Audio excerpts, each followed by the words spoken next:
Hey, what's going on, everybody? You are listening to the SANE Show, the show about nothing and everything. Today, I have with us producer, songwriter, and engineer, Adam Korbesmeyer. How you doing, Adam? I'm good, man. Thanks for having me. Thanks for coming on this SANE Show. I really appreciate it. Excited to have you on. Today, we're going to talk about the future of music. We're also going to talk about streaming.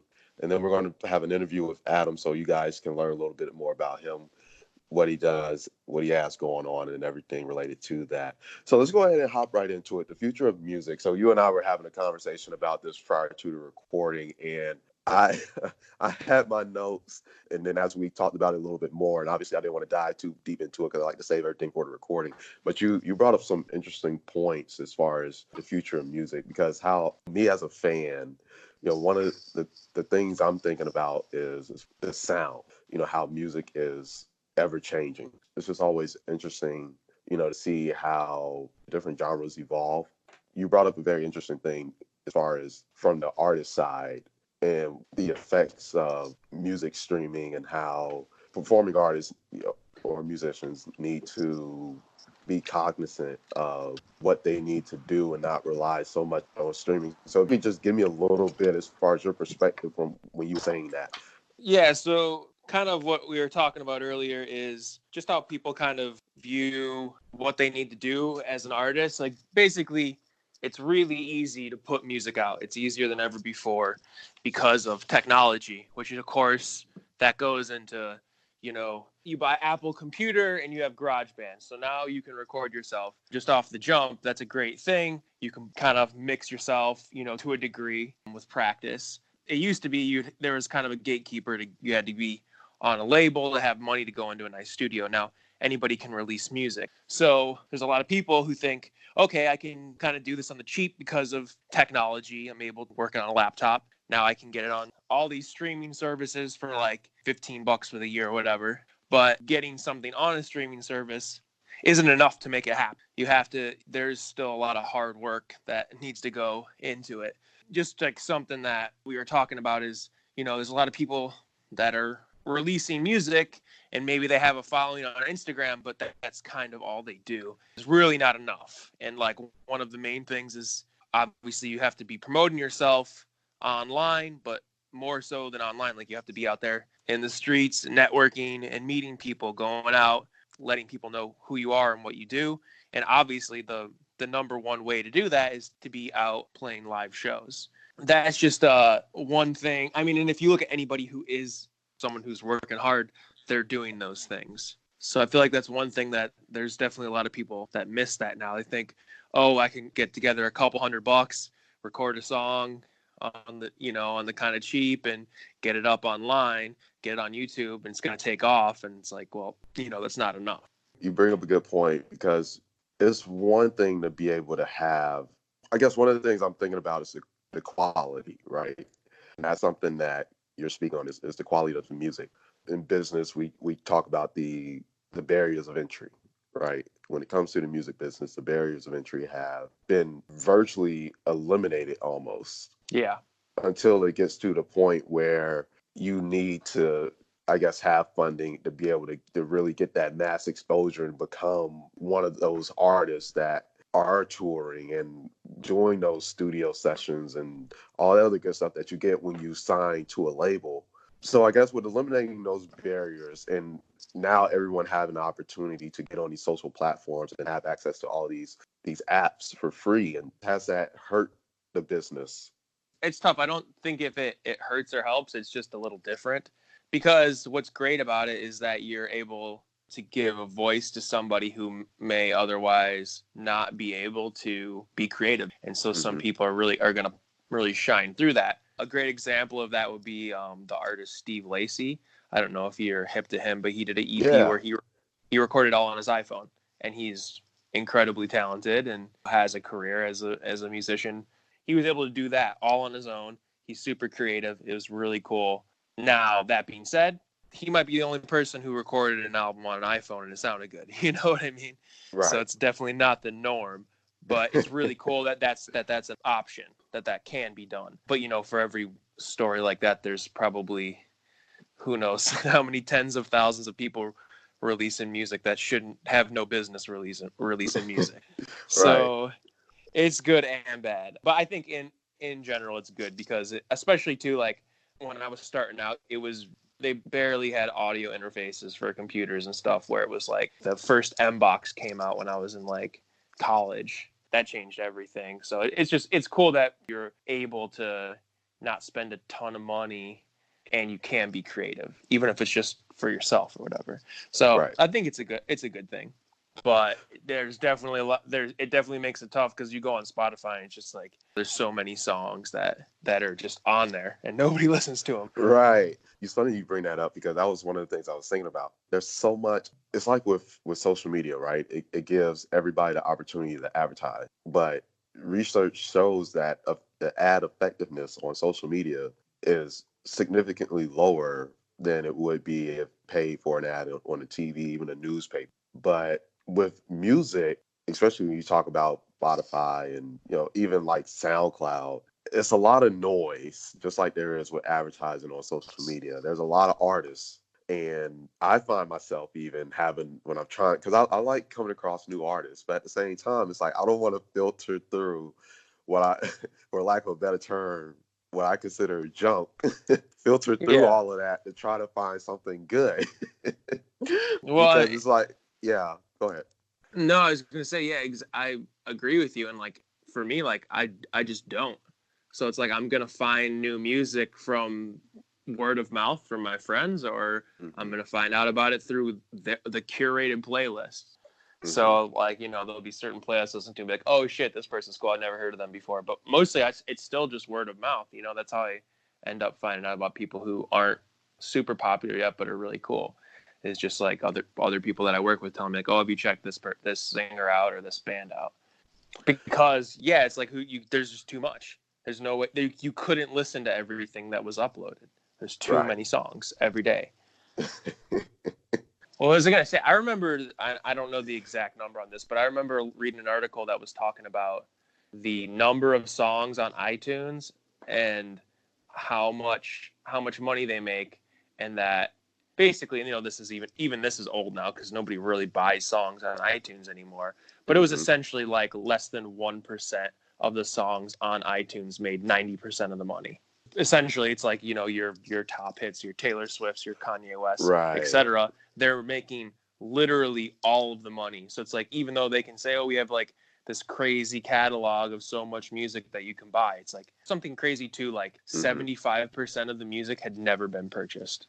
Just essentially, it's like all it's like all these people put their music through TuneCore, CD Baby, or whatever, Yeah. and it gets up on iTunes, and then literally no one buys it. Even now, that's outdated because it's nobody buys anything anymore. It's just Right. streaming because And $8 a month to have access to everything anywhere. So why would you? talking about streaming, where do you see things going in the music business from what you do and you being on the other side of the table? Well, the big thing that needs to change up, at least to a degree, is the payouts on these.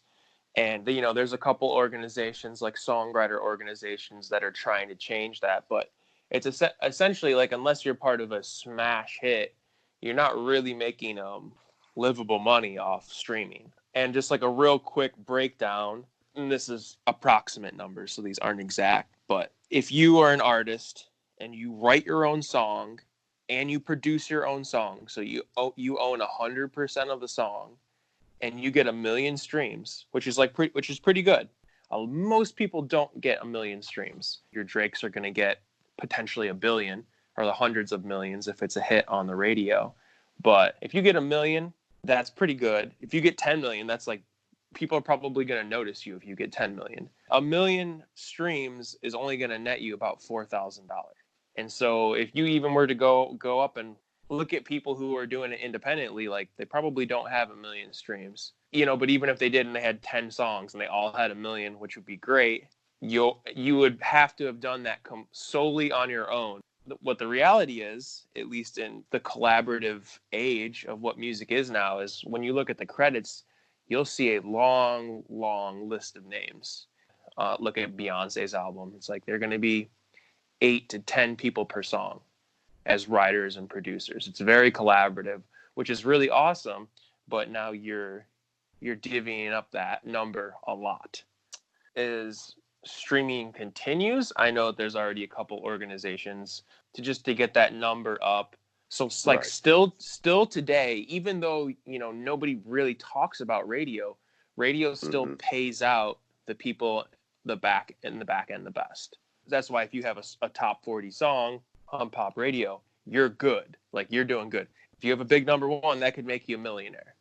The other side of that would be is like, look at Ed Sheeran's numbers, look at Post Malone numbers, look at Drake's numbers. Like, those numbers are so crazy high because it just gets streamed like a million, 2 million times a day on different platforms too. Like, they're making real money, but you're also talking about like, the 10 most popular songs in the whole country out of how many songs that are available to listen to. You're talking about like, there's like people who are really, really making money. But even then, you're saying, if you go on Spotify and look up who's a million plus, because it's not even 50 songs. It's not even 50 songs. So it's like, there's even a lot of people on major labels who aren't getting those types of numbers. You have the people who are definitely killing it, but if you say that, okay, like you're a million up, you're making 4,000 a day, and there's 8 people on the song, and it's like, and then hopefully it stays up around there for a month or two.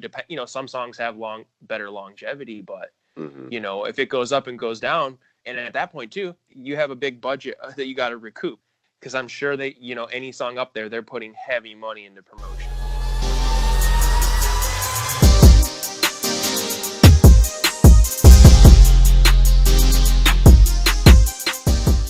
Okay, now we're going to hop into the second topic, streaming. What a perfect segue, too, because we just having a conversation about this. And it seems like as the days go on, like, streaming continues or dominate the conversation. And it's funny that I'm sitting here talking about this with you today, because last time I had a conversation with someone about streaming, it was with one of the executives at Warner Records. And we were talking about the streaming war, and since that conversation, I remember him and we were texting each other news articles about some of the things going on in the streaming business in general, not just in music, but as well as television and film. Recently, 21st Century Fox was bought out by Disney, something that a lot of people saw coming, and then obviously that affected Hulu, and so now we have Disney Plus, and Disney Plus is also, Hulu is a part of that family, and now you have Netflix, and I don't know if you heard recently, Netflix and Nickelodeon are talking about coming together to do something, and so it's just like, wow, there's just a lot going on, and streaming is really starting to dominate. Because I know you're talking about YouTube as well, and it's going to be interesting going forward to see where everybody falls. Because for a second, it appeared to be that Netflix was leading the way. As we've been seeing, Netflix is losing a lot of rights to different series, and having to create their own original productions or original series, which some of them have been quite successful. And these other production companies or studios taking their content off of Netflix and going to do their own thing. What are your thoughts about everything that's happening when it comes to the television and film side of streaming? Like, I know about this, and I know that I don't care, because I literally don't watch any Disney things. I mean, the only thing I could say really would Netflix. They lost Friends, right? And they're gonna, or no, they're losing Friends and like The Office, which are their 2 biggest shows. There's a couple things I guess there's a couple things I could talk about. The one thing with Friends and The Office is, I don't know if they're gonna lose subscriptions over it. I just feel like there might be a younger generation, like young kids who their parents are like, people our age might be like, oh no, you didn't see The Office, like you gotta check it out, it's hilarious, you love it. And if it's not on Netflix, it's only on NBC's streaming service, then I don't know, I'm definitely not gonna get NBC's streaming service. I watched The Office when it was out. I watched it again on Netflix a year or two ago, but I feel like it only hurt people who aren't going to be able to watch it now, because it's going to be less accessible. And I think that's probably the same thing with Friends, although I don't really care about Friends. So I don't. I think that show sucks. You I know, mean, the only thing that's like weird with Netflix is like, if you listen to any of these people who put stuff out with them, is nobody knows how much they get streamed. We don't really know how popular it is, because like with the YouTube or Spotify or something, you can actually see how many times something's been streamed. With Netflix, it's kind of like a hidden thing. I think it probably means it's maybe not streamed as much as they'd like their investors to. You know what I mean? yeah, I'm sure they're trying to make it look better than it is. I never really thought of it like that when you talk about how much something has been streamed. Go Yeah, ahead. and like people don't know. Like I was listening to like Joe Rogan on his podcast, and he was talking about like he's like, yeah, I get paid like X amount of dollars, but they won't tell me how many times my stand up's been viewed. So it's like that's kind of crazy. So I guess the thing is that they have so much investment money and they're getting paid, so they're just like, whatever. I'm getting paid. I know Right. it is good exposure because I'm selling tickets at my shows, but they don't really know Mm-hmm. how good it is. And Right. then it's also tough now too because, and I'm sure you feel like this, but it's like you go on, even if you just had Netflix, but it's like you go on and it's like there's so much new content always that Yeah. it's almost like what we were talking about for streaming when you go on these music services. It's just too much. And it's like It even with is. Netflix, when they're really just promoting some of their bigger names of their own original content, it's like you don't have time to watch all of it. And then Right. like I have Netflix, Hulu, Amazon Prime, HBO Go. You know what I mean? Like Right. and I don't have cable, but all those are like enough to like there's Netflix is more than enough, And then on top of Right. that, like we're talking about is like YouTube. There's so much good content on YouTube. Like I think if I was gonna pick one service, I'd pick YouTube, which probably sounds kind of crazy, but there's so much awesome stuff on there. It's like, Right. you can go down these rabbit holes. I just started going down like a graffiti rabbit hole in the past week. There's so many crazy graffiti documentaries, and then the algorithms are so good on it. It's unbelievable. Mm-hmm. They really get that right. That's the great thing about YouTube though, is like you can go down that rabbit hole. And it's crazy, like especially because when you start at a certain place and you end up at a certain spot, it's like, how did I get here? I want to go back to Netflix really quick because one of the things you made me think about, because with Disney Plus, I love the idea of it. When you think about all of the content that Disney has, it's almost like very niche content, and that I don't think it would be a really great standalone service like Netflix is unless without them having taken over or taken Hulu under their umbrella. Because one of the great things about Netflix is that they were able to pull content from multiple networks where you could go to just Netflix alone and that be like your cable package that you got on your TV. But now it's becoming a thing where they're losing all of these shows. And I feel like when it comes to streaming services, it's almost going to become like cable is now, where you just have, where it might end up becoming a thing where you subscribe to a provider and you just sign up for these select services, and then Yeah. that's all you get. Because I don't have an issue with there being a direct TV or Spectrum or anything like that. But if you could, because ultimately, as a consumer, if we could get to a point where we can sign up for whatever it is we want to watch and then just pay a price for that, a reasonable price at that, then I'm happy. Because Yeah. there's not too many shows I really care to watch. And for me, because I subscribe to Hulu, I'm paying like $6.99 a month, and there's only like a handful of shows that I'll actually watch. And I don't even watch, them on a regular, but I'm like, hey, it's only $6.99. I haven't logged into Hulu like a couple weeks now, but still, it's like it's only $6.99. It's for what I'm watching and for how much time I spend watching it.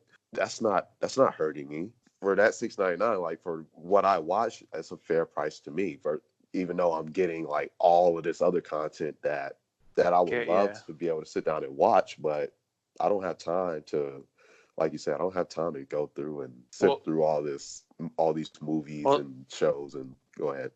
No, but also too, like, I mean, at least out here in LA, $20 a movie ticket. So it's like every Really? time I go to the movies, it's like, it's $40 to take my girl and I. So it's just like, Like literally, it's Yeah. $20 a ticket. So yeah, as Wow. part of it too is you can have all the streaming stuff for the Hmm. for the month for $40. But no, I think you're probably right. It's because essentially all these networks are realizing they're seeing all this money, all the subscriptions that Netflix has, Hmm. and they're saying, "Oh, we don't want to give away that money. Well, why can't we? Would rather have the money directly." But then Right. at some point, yeah, it's going to be so spread out that you're probably going to end up doing, like you said, it's probably just going to end up being like cable, but internet cable, and you pay 30-40 bucks a month and you get access to NBC and the Netflix and Hulu and just all the network, Right. where it's like, Right. okay, I get NBC and Fox and Disney and whatever, and it's just this flat rate, and you get like 15 different or 10 whatever different apps. Netflix, I think, is definitely still the king to me, but things Oh could be yeah. changing. But they do have a pretty good variety. But yeah, you're right. It's essentially now all they're really promoting is their original content. But they have some really good original content. They do. They And do.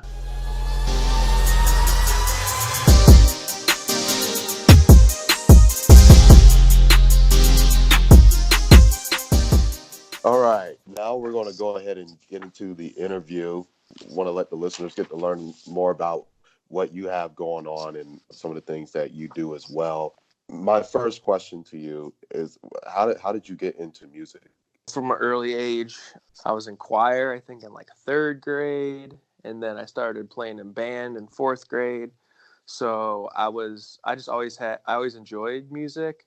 I think when I was in fifth or sixth, I think I was in fifth grade, I saved up and saved my allowance money and got a drum kit. In elementary school, I was already like really into playing drums. And I was like playing all the time. My parents like let me set it up. We had like a little music room in our house that had my drum kit and my xylophone and then eventually my parents got me an acoustic guitar, and then we had just like an electric piano in the house. But I was always kind of having fun playing, and then in high school as I started to get more into different bands and going on the internet and finding music that wasn't on the radio but that I like. I started playing in bands, and that was like just a good way to my friends just like hang out, Yeah. play music. That's just what I did. Played some sports as well, but by senior year I was already like I was still playing a little bit. But I was pretty much over sports by then and pretty into music. And then around that time I was already starting to like, by junior year I was already like doing MIDI and using the computer to make music. So even though I didn't really know that's what I wanted to do for sure, I was experimenting with it and having fun. And then when I was getting ready to figure out what I wanted to do for school, I was pretty sure I wanted to do something with music, and then found out about this program called Sound Recording Technology in Western New York. And Okay. there's a music school, so you had to try out and be accepted as a music student. And so I did that. From there, I moved to Cleveland, Ohio, and I worked at a studio called Annie Up that's now out of business, but that's really where I learned. So Okay. I was there for a couple years. Then I got married.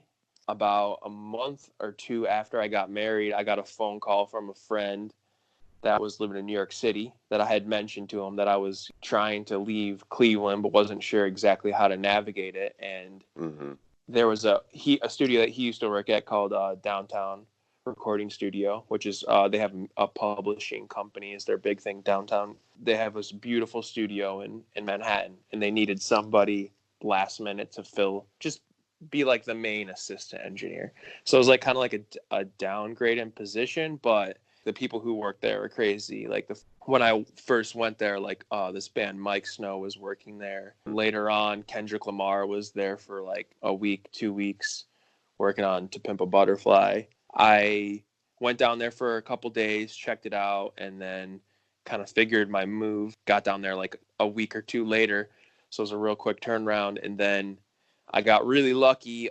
It was like Thanksgiving, actually, it'd be 5 years ago in a couple weeks, or like a week or 10 days. I was back in Ohio with my wife's family, drove Hmm. back to New York on a Sunday, Thanksgiving weekend, and the studio manager called me up and said, "Hey, are you back? Somebody from Interscope wants to work and no engineers are available." So I literally like didn't even have time to take the subway. called a car. This was before Uber. That's funny. Probably about a year before Uber became like a thing. And called a car, went to the studio, and that's where I met Esther Dean, the songwriter. She was already there waiting. So I met her. She was like really cool. Then we started working and things went really smooth, had a great session. And then she booked me for the next day again as an engineer. And then she booked me for the whole month of December, essentially. You know, you go to a place like this to meet somebody, usually it takes you like a year or 2 years to kind of vibe with somebody. And I just happened to get really lucky that it only took me like 3 months, because she was essentially the first person that I got to work with there. At the end of December, she basically said, hey, I have to go back to LA, because she just stayed in New York to work with me, which was like crazy because we were just like vibing really well. And she said, I got to go back to LA. I wish I could bring you with me. And I was like, well, you could. And so she's like basically came up with a proposal and she moved me out to LA. And I moved to LA like January 5th. And that's how I ended up in LA. Slowly through that, I did a song with her that was on the show Empire. We did like a finale for a Broadway musical. It was like totally random. And then I kind of started to transition into just focusing more on my own stuff as a producer. And so that's been the last probably 2.5 or 3 years that I've been out here has been. So I know you say you worked on a lot of cool projects. You told me about was the Songland project. Give me a little bit of insight to that one. Songland was pretty cool. It's from the creators of The Voice, and it's an NBC show. It finished its first season. So that was one. This was through Esther as well. I was her engineer and then just helping essentially with everything behind the scenes. So the premise of the show is that you have like 5 or 6 songwriters that they worked on the song, and now they're singing it for a real artist, which would be like a Meghan Trainor, Charlie Puth, or Jonas Brothers, etc. So they're singing a song that they think, this is exactly what I was talking about before. So they're pitching the song to the artist saying, I think you could sing the song. So then there's 3 judges. Esther's one of them. They get paired up with the 3 best songs. And then that's kind of where I come in. And then I would go into the studio with the contestant that was paired up with Esther, and we would work on the song. There'll be like rewriting melodies or lyrics. Then, there'd be production changes. And basically then they come back and they re-perform the song for the artist again. And then the artist picks one song. It was a really cool show. I think it's awesome, even to go back to kind of what we were talking about before, about streaming and stuff, where songwriters and producers, but even more so songwriters, don't really get a lot of love. And they don't get any spotlight really. I think it's really cool to have a show that at least like shines the light on some people trying to do their thing. Right. And it's good for that. I think it really helped out a couple people that were on the show and kind of kickstart their careers as songwriters. So that was really cool. Definitely like a good vibe show. Like it was very positive. So that was cool. The one thing that was real crazy, though, is that the turnaround, we would film the first part of the show, and then we would have essentially 3 days to completely redo the song. And then that 4th day, they would sing it again. And so that was kind of crazy, because normally these things just don't move that quick, because you kind of need some more back and forth, some more time. And then I think there was like 3 times throughout the show where episodes were overlapping. So you would have 4 days to do 2 songs. But it wasn't even like you really had 4 days, because like Esther would have to shoot a promo thing or like a fake studio scene or something like that. So it wasn't like you even really had those full days. So essentially what ended up happening was we basically have one solid day in the studio where we were trying to do this. There's a couple like sleepless nights where we're just trying to hit deadlines, but that's just because TV and music industry, they just aren't the same thing. So, we made it work. In the end, it was just, some late nights, but it was cool. And I was glad to be a part of that show for the first season. It's got a second season, got picked up for a second season. So I'm hopeful that it's a long standing show. It's really cool just to have a show that shines the light on the behind the scenes and not just the singer. So yeah, it was a great experience, and it was also cool just to work at Universal. It's like cool to like be on the Universal Studios lot for like a month and a half. It's like, this is badass. You know, you see all like the other, all the Yeah, movies that get filmed there and TV shows. right. And So I know you've done a lot of traveling doing this kind of work. So what's that been like going to other countries and working on music and just working with different people around the world? yeah, man, I've been really lucky. And again, this was with Esther, through Esther. Very fortunate to have her take me around to a number of places. So like a lot of times we'll do these like kind of like songwriting camps essentially, which is like you go to a location and it's like usually pretty cool spot, and then you're either usually you're working towards somebody's album. So like we worked with the DJ Afrojack, who's Yeah. really dope DJ. And if you follow like his EDM music, and if you follow his Instagram, whatever, he's like playing like crazy shows all over the world, like Hmm. especially like in Asia and stuff. In Asia and Europe, he's like super popular.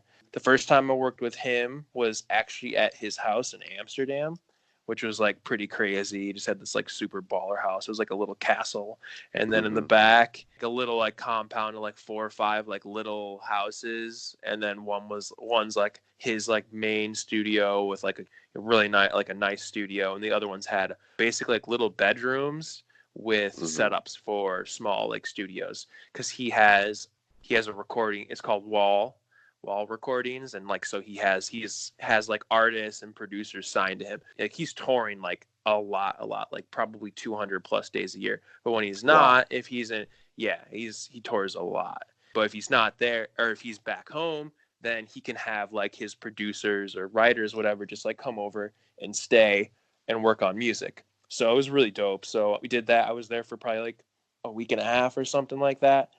Yeah, and we just went there and worked on music for him. And then another time he was playing shows in Asia, and he flew us out to Bali. That was probably my favorite one, because we stayed at like a resort, and he just got the entire resort. So it was like a pretty good sized resort, probably like for, I don't know, man, maybe like 20 rooms or something. And he just got all of them. And then he just had like his crew, like friends and stuff, and like his engineer. And then he flew out Esther and I and Esther's sister and another songwriter. And so we Hmm. had our own pool, our own hot tub, our own little house thing. It was pretty awesome. And it was right on the ocean. Word. So it's That's like, dope. that being said, we go there to work. Right. So it's not like, honestly, a lot of these times when I go in, like I might get like a day or two to like go out and check some things out, but for the most part, just enjoy where you're at, and luckily a Hmm. lot of these places are really pretty. Like with Bali, I went into town like twice, but mostly I just like, if I was waiting, I would have everything set up, and then when Esther was ready to work, we'd work, but I would just go sit out by the pool, go for a swim, go sit on the ledge by the ocean. It was Hmm. a resort, so it was like super nice. I also got to work with David Guetta at his house in Ibiza. That was Hmm. pretty crazy. He had a really nice. He's a super nice guy. So similar kind of thing, whereas he had a couple different rooms set up in his place, and everyone's just working on music for his album. The other one is I went to London for Rihanna, and that was obviously, that's cool because it's Rihanna, and she had like a whole studio. It was called RAK in London. It was Hmm. like this like massive studio. Like I think it was like 8 or 9 rooms, something like Hmm. that. With like there were some smaller rooms, but she had like I guess they had the whole place booked out for 3 months constantly. That was pretty wild. I think we were there for like 2 weeks. Like with her, it's like we might have turned in like 20 songs that we did, and Hmm. then there was all those other rooms working too, and then they had it for 3, and we were only there for a couple of weeks, so it's just like you can see how someone like her, they could easily rack up a thousand songs Right. just for her that are gonna make an album that still hasn't come out yet, which is pretty wild. But with her, with someone like Rihanna, they probably waiting for that one song, and when they get it right, then when they know it's right, then they'll do a whole album off of that, and she never misses. So her stuff's always awesome. So they know what they're doing, but it's crazy, That's dude. cool. Yeah, and I That's mean real also too, cool. like I also too, because you just think about it, for that, it's like, okay, so just for us, that's flying 3 people to Hmm. across the country, putting them up in hotels, and paying for a studio. It's like it's Right. it's not cheap. When you're Rihanna, you make enough money that's okay. True. Because yeah, she's like as big as you get. You're right. Like Man. literally. All right. So my last question, you live in LA. When you first told me this, I was kind of like, I thought I misheard you, but you and your wife have a horse. Yeah, it always like trips people out when they come over here. In our backyard, there instead of having like a decent sized backyard, we have some fencing up and we have like a horse turnout. We have this like little area for our horse, which her name is Fira. Most people like literally went to a show on Monday night in Hollywood for this girl Maya B, this artist on Capitol. She's really dope. Went to check her show out and bumped into one of her friends, and he's like, oh, how do I know you? And he's like, oh yeah, you're the horse guy. Like that's literally how how people know me out here. The guy that has a horse at the studio. So Oh my yeah, it's just like goodness. it's like right next to it's right. Mhm. So the studio's in the back, and it's right next to that. So like every time anybody comes over, they come out and see the horse, feed it a carrot or whatever. So she's on the gram quite a lot. She gets Instagram. She makes the Instagram live a lot. But yeah, no, it's basically we live in this little neighborhood in Glendale/Burbank area, and it's right by Okay. Griffith Park. Griffith Park is where the Hollywood sign is. So it's on like the back side of that. Okay. And Okay. in our neighborhood, it's zoned for horses. So like not everybody, a good amount of people have horses in their backyard, and you can like just literally ride your horse down the street, and then you go over this little bridge over the LA River, go under a highway, and then you're in Griffith Park, and you can go riding to like Griffith Observatory or like Mount Hollywood or the Hollywood sign. Like there's all these places you can go. That's Oh more. I man. don't really ride like that. I ride every once in a while. I'll rent. We only have one horse, so Right. I'll rent a horse. But it's mostly my girl's thing. But yeah, no, I wasn't a horse person at all. But I get it. I like that. This horse really has personality. It knows who I am. It likes me. It likes getting pets. So it's more like a large dog for me than Hmm. anything else because I'm not like riding it or nothing. She's real chill. But you still got to be careful because she's strong, so strong. I There's bet. nothing you can do. Nothing. Like, you Right. get like sometimes she'll just like move her head quick, not even on purpose, and you'll be like, it was like getting punched. It'll be like getting punched. Like, dude, Oh this man. animal is so strong. But they're like, like 1,200, 1,300 pounds. Like they're big creatures. Hmm. But she's a sweetheart. Pretty random and pretty That's pretty rare cool. for the LA area, especially this close. Like if you go out like a bit further, like like an hour away from LA in a Yeah. couple directions, there's some more like equestrian areas. But Hmm. it's a little odd here because there's just so many people. Usually, it's like if people have horses, they got like a couple acres or whatever. A bunch of horses in our neighborhood, so it's pretty crazy. That's a fun fact right there. Really quick before I let you go, you have any projects that are currently out you want the listeners to be on the lookout for? Yeah, absolutely. So the JL and I, he's my partner in Cut and Dry, we have for the better part of this year, basically after I finished up Songland in like February, we started working on an album for our friend Nako, and his group is called Nako and Medicine for the People, and he's really dope. He's got a 7-piece band. Really cool story. You got to check out his music. We just dropped his first single. It's called Lifeguard.